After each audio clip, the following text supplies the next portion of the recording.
Ən gec 2-3 il ərzində Zəngəzur dəhlizinin ilkin mərhələsinin işə düşməsinə şahidlik edəcəyik. Bunu Yeniçağı açıqlamasında Milli Məclisin deputatı Naqif Həmzəyev deyib. O, gərgin siyasi reallıqlar fonunda Zəngəzur dəhlizinin əhəmiyyətindən danışıb. Deputat bildirib ki, Ermənistan tərəfindən cavab gözlənilir. Biz Ermənistan tərəfindən dediyiniz kimi cavab gözləyirik. Biz lazımı şərtlərimizi irəli sürmüşük və Ermənistan tərəfi də bu şansı düzgün dəyərləndirməlidir. Çünki faktiki olaraq hal-hazırda orta dəhlizlərində ən təhlükəsiz yol məhz Azərbaycan ərazisindən keçir.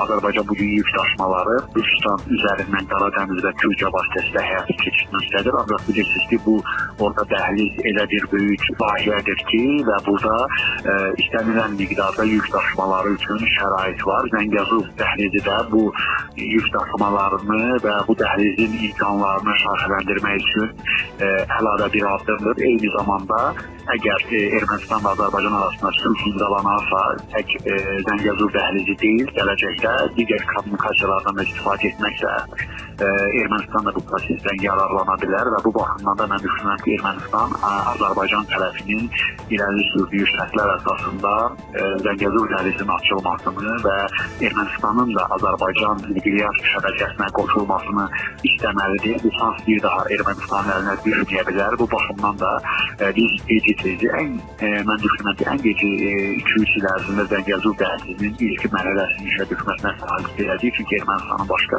alternativ yolu yoxdur və Azərbaycan şəraitləri altında Zəngəzur dəhlizi gec-tez öz fəaliyyətini başlayacaqdır. Əgər Ermənistan xarici qüvvələri təsirindən çıxa bilsə və Azərbaycan Ermənistan rəhbərliyi heç bir vasitəsi olmadan bu danışıqlar prosesini uğurla davam etdirə bilsələr və Ermənistan da bu proseslərdə səmimi olsa, mən düşünürəm ki, müsbət irəliləyişlərə biz şahidlik edə biləcəyik.